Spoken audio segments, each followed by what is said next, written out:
Welcome to a series here on sparkling wines. We're focusing on Germany and Sekt. And we are looking at a two-part series here. This first video is available for free. Part two, which follows on, is only available to those of you who subscribe to my e-learning portal. So we're going to go into the sort of introduction through history, and then we'll look a little bit about labeling and wine law around Sekt, sparkling wine from Germany. So yes, Sekt is a Germanic word for sparkling wine, and this sparkling wine has always been quite popular in Germany. Now, George Kessler of Württemberg started his career in the sparkling wine business at Veuve Clicquot. That's, of course, in Champagne in France. But he started to place his money in other areas. He's from Württemberg, and he believed that, in fact, the textile industry was quite important, and he started to focus on that. And around the same time, so in 1826, he actually is the founding father of the first sparkling wine house in Germany, and was later involved in the industrialization of production across sparkling wine and still wine.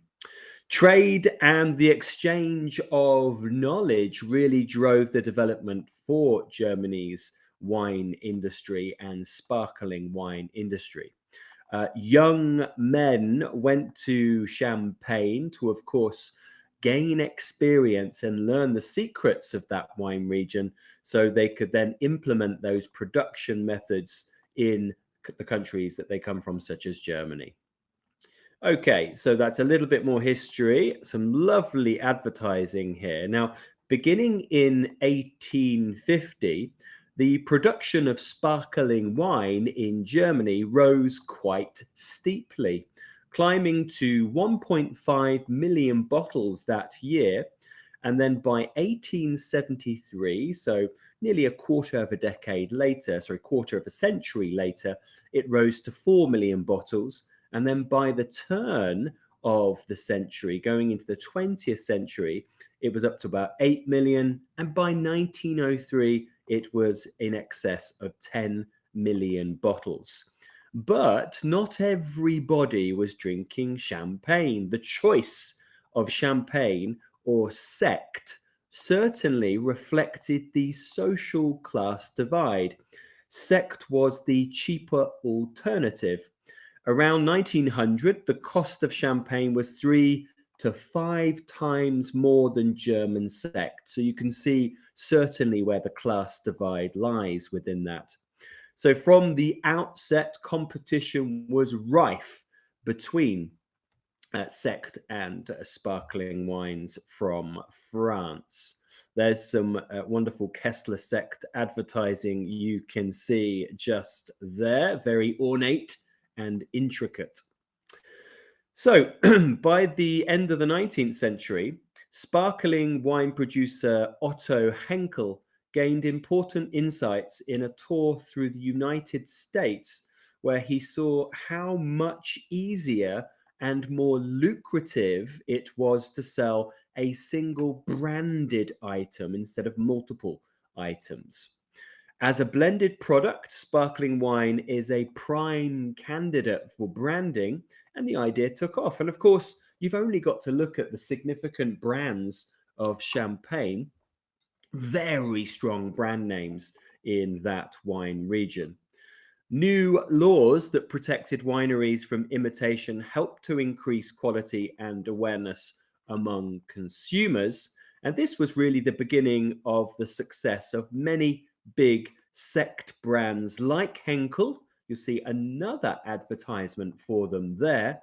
Also Kupferberg and also Rotkäppchen as well. So yeah, lovely bit of advertising there. And because they really saw the value in creating brands, advertising is very strong behind that. So you've only got to search for Sekt advertising on a search engine, and you'll see some wonderful, beautiful examples of posters and advertising for Sekt sparkling wine. Moving into the modern era, sect production increased significantly after the mid-1950s, of course, after the socio-economic issues of the start of the 20th century. And that's because really inexpensive wine was readily available after the Second World War. So inexpensive base wines could be sourced from other parts of Europe, latter European Union eventually. Today, over 90%, 90% of the production is inexpensive, high volume brands. Now, this meets the enormous Germanic demand for inexpensive sparkling wine, that at around 3.4 litres or 1.4 bottles per capita per year is the highest in the world. There are several categories of sect that I'm about to go into, and carbonation is not permitted as a methodology of production for any category. Now, please do get in touch if you have any questions, any comments. Have you tried much Deutscher Sekt, any German Sekt? Do you like it? Is it your go-to sparkling? How do you compare it to the likes of Cava or Prosecco or Champagne? Please do get in touch. It would be great to hear from you. Make sure you click like and subscribe as well. So let's talk about the definition and then go through, well, we'll talk about Sekt, Deutscher Sekt, Deutscher Sekt, Baugebiete, and Winzer Sekt, and a little bit also on Perlwein too. Here you'll see a rather generic label for Sekt. You'll see that just says Sekt at the bottom in between the bottle volume and the alcohol. So Sekt. Now, these are tank method wines. I'll go through the production method in the next video. They do not mention grape variety or vintage, and they are typically made from a range of base wines that are sourced from inexpensive regions across Southern Europe and then made in Germany. Now, this is by far the largest category, accounting for about 90% of the wines made. Typically, these are delicate, light intensity, and no autolytic characteristics.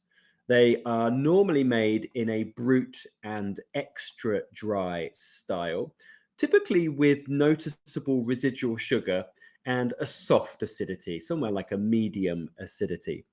They're normally around acceptable, sometimes can sneak into the good category, but they are, of course, inexpensive in their price point.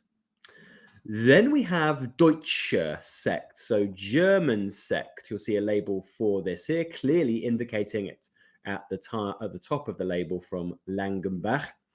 Now, this must be made from German-grown fruit.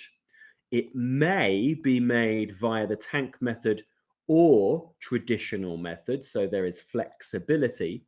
It could be a vintage or non-vintage and made from one variety, minimum 85% of that variety if it is to be labeled with that single variety.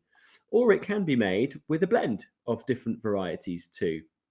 The fruit may come from a number of German regions, and the wine cannot state its region or origin on the label. All it says is a produce of Germany, but not more specific than that. But that leads me to the next category, which is Deutscher Sekt BA. So Deutscher Sekt BA, and that BA is the common abbreviation for bestimmte Baugebiete, and that really means of a defined origin, a specific region like Mosel or Rheingau or Ahr or Saxon, etc. This is sparkling wine related to a general quality category, so Qualitätswein bestimmter Baugebiete, and it's obviously going to come from one of those boundaries, one of those 13 quality regions.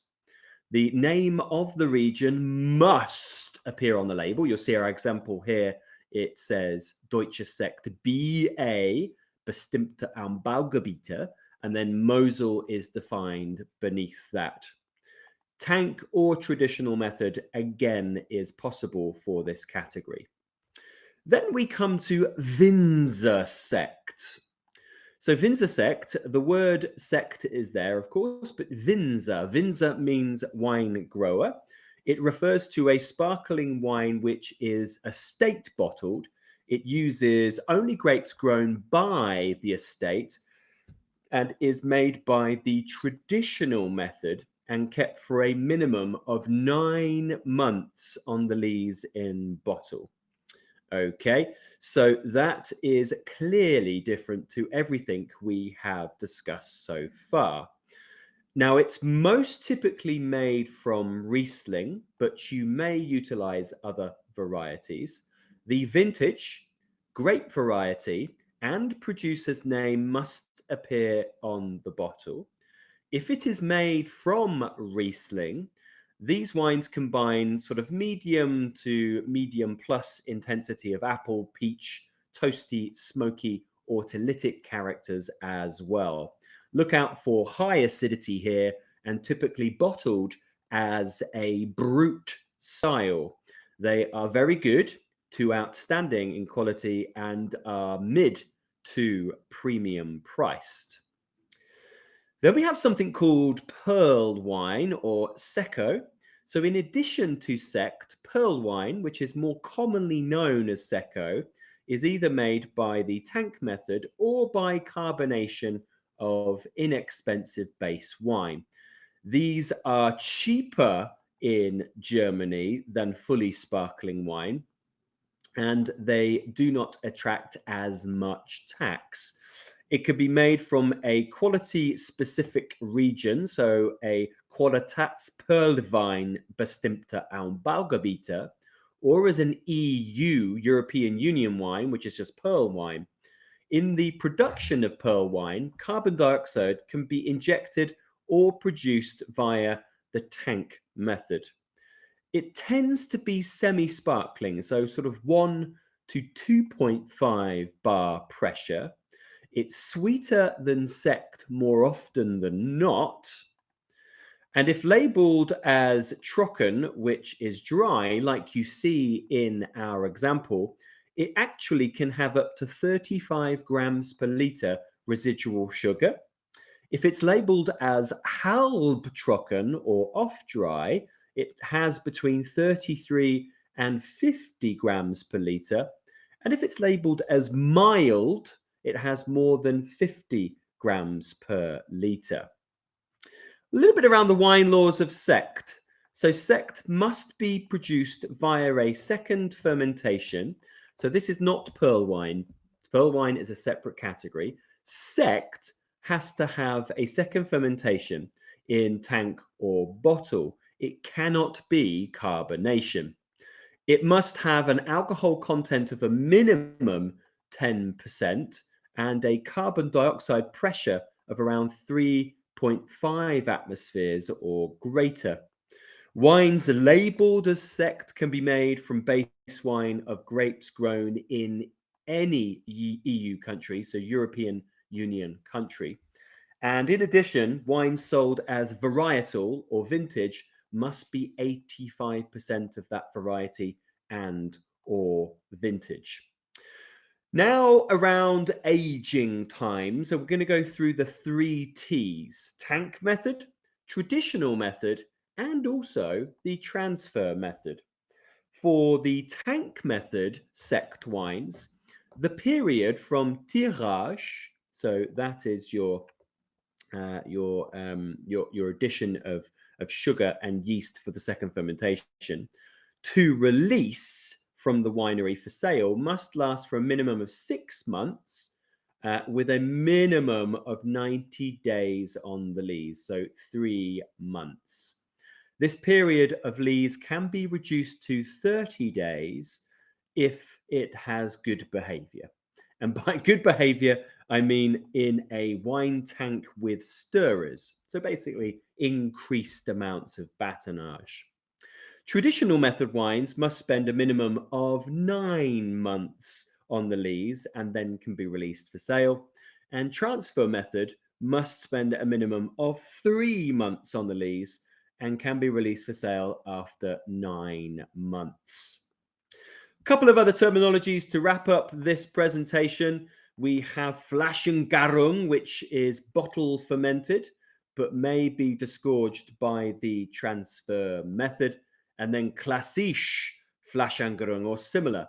This is classic bottle fermentation, which is second fermentation in bottle, and the transfer method is not allowed. And you'll see that on the right-hand side there with the Daniel Anker label, Riesling set, and then you have that terminology at the bottom. Well, that brings me to a conclusion of this part 1 for German Sekt. Please do join me for part 2, which is looking at the grape growing conditions, winemaking techniques, and then wine business. This is available only to those of you that subscribe to my e-learning portal. That's over at www.elearning.com. That's also found at www.winewithjimmy.com. You'll find the instructions there if you follow that link at the bottom. Once again, any comments or questions, please do get in touch. You can do so by commenting on this video below.